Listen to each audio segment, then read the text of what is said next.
The Hotel Casablanca was a five-star sanctuary of luxury and comfort.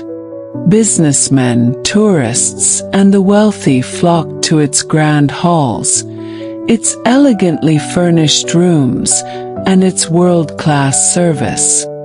From the plush carpets to the gleaming chandeliers, everything about the hotel exuded sophistication. But beneath the surface, hidden beneath the very floors of the hotel, a dark secret festered. For years, guests had been vanishing without a trace. Some were assumed to have left early, others were thought to have run away, but the truth was far more sinister.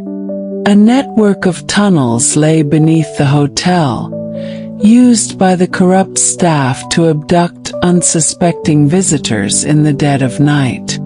They worked in silence, dragging their victims into the underground abyss, where they would never be seen again. Richard Carter, a successful entrepreneur, checked into the hotel for what he thought would be a peaceful night before an important business deal. He had no idea that he had been marked as the next target. After a long day, Richard poured himself a glass of whiskey, unaware that his drink had already been laced with a powerful sedative. As he took slow sips, his vision blurred, his limbs grew weak, and the glass slipped from his fingers, shattering on the floor. From the closet, two men emerged, their movements swift and practiced. They lifted his unconscious body, bound his wrists and ankles, and carefully lowered him into the hidden tunnel beneath the hotel. By morning, his bed was neatly made, his luggage untouched.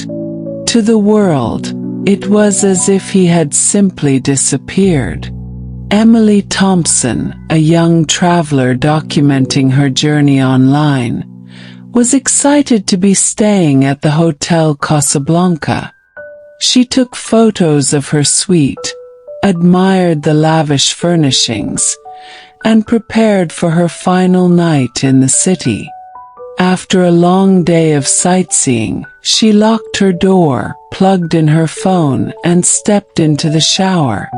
She never noticed the closet door silently slide open. The kidnappers had studied her routine. They knew she would shower late, and they waited patiently for their moment to strike. As she turned off the water and wrapped herself in a towel, she heard something, a faint noise from her room. Her heart pounded. Before she could react, a hand clamped over her mouth. Another arm wrapped around her, pulling her back into the darkness. She struggled, knocking over a lamp as she kicked and thrashed, but no one heard. The kidnappers forced her into the tunnel, her muffled screams swallowed by the suffocating silence. By morning, Emily's bed remained untouched. Her passport and belongings were still in the room. Her phone buzzed with worried messages. She had vanished without a trace. For years, the kidnappers operated without a hitch, until one fateful night when an unexpected guest unknowingly derailed their plans. A lone traveler, drunk and stumbling, checked into one of the cursed rooms.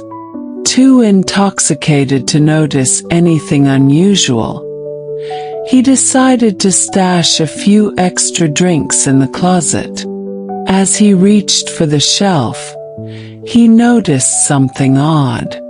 The tiles beneath his feet seemed to shift ever so slightly.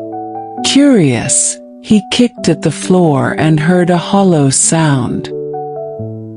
He wobbled, confused, then yanked open the closet door, and to his amazement, a hidden tunnel lay beneath it.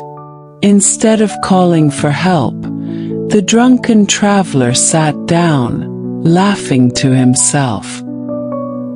He spent the night drinking, singing loudly, and making enough noise to deter the kidnappers from making their move. They watched from the shadows, frustrated, unable to carry out their plan without risking exposure.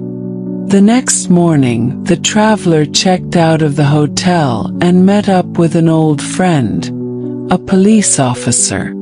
Over coffee, he joked about his secret tunnel discovery, oblivious to the significance of what he had found. The officer's expression changed instantly. He had been investigating a string of disappearances in the area, and this was the breakthrough he had been searching for. He immediately called for backup. Within hours, police swarmed the Hotel Casablanca. They searched the closet, pried open the hidden passage, and descended into the darkness below. What they found was worse than they had imagined. The tunnel led to a series of underground rooms, cramped, filthy cells where kidnapped guests were held captive. Some had been there for days, others for months. Among them were businessmen, tourists, and even children, all trembling with fear. The kidnappers, caught off guard, attempted to flee, but the police quickly subdued them. Handcuffed and dragged into the light, their reign of terror had come to an end. As the victims were led to safety, the once glorious Hotel Casablanca was sealed off, its dark secrets exposed. The luxurious facade had crumbled, revealing the horror that had lurked beneath its floors. And all because a drunken man, too stubborn to sleep, unknowingly uncovered the truth.